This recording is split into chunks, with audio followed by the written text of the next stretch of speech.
Hi friends, welcome to my channel. Andhra Pradesh రాష్ట్రంలో విద్యుత్ బిల్లుల తగ్గింపు గురించి ఈ 2025 నుంచి 2026 సంవత్సరం వరకు, ఒక సంవత్సరం వరకు, అంటే ఎప్పటి నుంచి? నవంబర్ నుంచి. ఈ సంవత్సరం 2025 నవంబర్ నుంచి వచ్చే సంవత్సరం 2026 అక్టోబర్ వరకు ట్రూ అప్ ఛార్జీలు తగ్గించడం జరిగిందనమాట. అది ఎందుకు తగ్గించడం జరిగిందంటే, గత సంవత్సరం 2024 ఏప్రిల్ నుంచి 2025 మార్చి వరకు రాష్ట్ర ప్రభుత్వం ప్రోబ్ ఛార్జీలు పెంచడం జరిగిందనమాట. అంటే యూనిట్కు 13 పైసల చొప్పున పెంచడం జరిగింది. ఆ 13 పైసల చొప్పున ఇప్పుడు తగ్గించడానికి ప్రభుత్వం ముందుకొచ్చిందనమాట. ఉదాహరణకు 2024 మే నెలలో కానివ్వండి, జూన్ నెలలో కానివ్వండి, ఒక 100 యూనిట్లు కరెంటు కాలిందనుకోండి. ఆ 100 యూనిట్లకు 100 ఇంటూ 13 పైసలు అంటే 13 రూపాయలు. ఆ విధంగా 13 రూపాయలు తగ్గుతుందన్నమాట. ఇప్పుడు మనకు 2025 నవంబర్ నుంచి 2026 అక్టోబర్ వరకు ఎన్ని యూనిట్లు కాలితే అన్ని యూనిట్లకు 13 పైసలు చొప్పున తగ్గుతుందన్నమాట కరెంటు బిల్లు. ఇదన్నమాట దీనికి సంబంధించి. ఈ తగ్గింపు కాలం అనేది నవంబర్ 2025 నుంచి అక్టోబర్ 2026 వరకు, మొత్తం 12 నెలలు, అంటే ఒక సంవత్సరము. ఈ ఏపీఎస్ పీడీసీఎల్ ఈ సంస్థకు సంబంధించి 0.1328 పైసలు ఒక యూనిట్కి తగ్గిస్తారనమాట. అదేవిధంగా ఏపీసీ పీడీసీఎల్కు సంబంధించి 0.1343 యూనిట్లు తగ్గిస్తారనమాట ఒక యూనిట్కు 13 పైసలు. అంటే ఏపీసీ పీడీసీఎల్ వచ్చి 0.134 పైసలు చొప్పున ఒక యూనిట్కి తగ్గించడం జరుగుతుంది. APERC Andhra Pradesh electricity regulatory commission విడుదల చేసినటువంటి ట్రూ డౌన్ ఆర్డర్ల ద్వారా అమల్లోకి వస్తుందన్నమాట ఈ తగ్గింపు వివరాలన్నీ కూడా. ఇంకా ఏపీఈపీటీసీఎల్ మొత్తం 3 డిస్కంలు ఉన్నాయన్నమాట మన రాష్ట్రంలో. ఏపీఎస్ పీడీసీఎల్, ఏపీసీ పీడీసీఎల్, అదేవిధంగా ఏపీఈపీడీసీఎల్ 3 డిస్కంలు ఉన్నాయన్నమాట. 3 డిస్కంలకు సంబంధించి ఏ డిస్కం నుంచి ఎవరెవరైతే పవర్ సప్లై తీసుకుంటున్నారో దానికి సంబంధించి యూనిట్ల వారీగా ఎన్ని పైసలు తగ్గిస్తారని నేను ఇప్పుడు చెప్తాను చూడండి, మళ్ళీ ఒకసారి క్లియర్గా. ఏపీఎస్ పీడీసీఎల్ అయితే యూనిట్కు 0.1328 పైసలు అనమాట.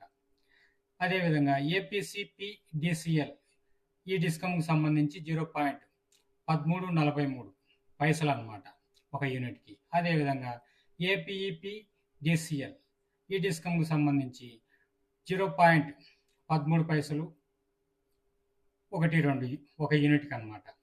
ఈ విధంగా లబ్ధి పొందేటువంటి వినియోగదారులు 2024-25 ఆర్థిక సంవత్సరంలో విద్యుత్ వినియోగించేటటువంటి వినియోగదారులు మొత్తం మీద ఈ సబ్సిడీ, ఈ యూనిట్కు 13 పైసల చొప్పున తగ్గింపు ధర చొప్పున వాళ్లకు ప్రభుత్వం ఇస్తుందన్నమాట. విద్యుత్ అనేది 13 పైసలు తగ్గింపుతో మొత్తం రాష్ట్రం మొత్తం మీద తిరిగి చెల్లించాల్సినటువంటి మొత్తం వచ్చి 923.55 కోట్ల రూపాయల దాకా గత సంవత్సరం 2024 ఏప్రిల్ నుంచి 2025 మార్చి వరకు అదనంగా వసూలు చేయడం జరిగిందనమాట.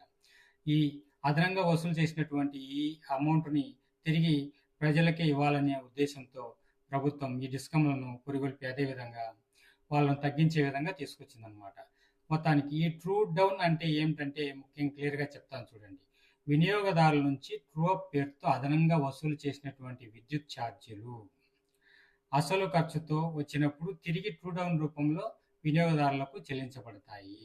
అది అసలు ఖర్చు మొత్తం వచ్చినప్పుడు తిరిగి ఈ ట్రూ డౌన్ రూపంలో వినియోగదారులకు చెల్లించబడతాయి. వీళ్ళు ఎందుకంటే వినియోగదారులు ఈ ట్రూ అప్ పేరుతో అదనంగా వసూలు చేసిన విద్యుత్ ఛార్జీలు మళ్ళీ తగ్గించి ట్రూ డౌన్ రూపంలో వినియోగదారులకు మళ్ళీ తిరిగి చెల్లిస్తున్నారు అన్నమాట. దీనివల్ల ఉపయోగాలు ఏంటంటే 2025-26 సంవత్సరానికి విద్యుత్ ఛార్జీల పెంపు లేదు. ఎందుకంటే వాళ్ళే 13 పైసలు చొప్పున మనకు యూనిట్కి తగ్గించి ఇస్తున్నారు కాబట్టి, మన దగ్గర వసూలు చేసిన మొత్తాన్ని తిరిగి మనకే ఇవ్వాలని ఇస్తున్నారు కాబట్టి. అదేవిధంగా ప్రభుత్వం 12,632 కోట్ల రెవెన్యూ గ్యాప్ను కూడా భరించనుందన్నమాట ప్రభుత్వం. ఇంకా ఇప్పటికీ కొన్ని గ్రామాల్లో కానివ్వండి, పట్టణాల్లో కానివ్వండి, పిఎం సూర్యఘర్ పథకం కింద 20 లక్షల రూఫ్ టాప్ సోలార్ వ్యవస్థలను కూడా ఏర్పాటు చేయడం లక్ష్యంగా ప్రభుత్వం పెట్టుకుంది. దానివల్ల కూడా చాలా వరకు మిగిలిన విద్యుత్తును ప్రభుత్వమే కొనుగోలు చేస్తుందన్నమాట. అందువల్ల ఇంకా కూడా ప్రభుత్వానికి చాలా ఉపయోగం అన్నమాట. ఎందుకంటే మనతో తక్కువతోనే వాళ్ళు అమ్మ ఈ సోలార్ విద్యుత్ అనేది మన ద్వారా వాళ్ళు కొనుగోలు చేసుకుంటారు కాబట్టి, అందువల్ల ఇంకా ఛార్జీలు పెంచాల్సిన అవసరం అనేది ఉండదు.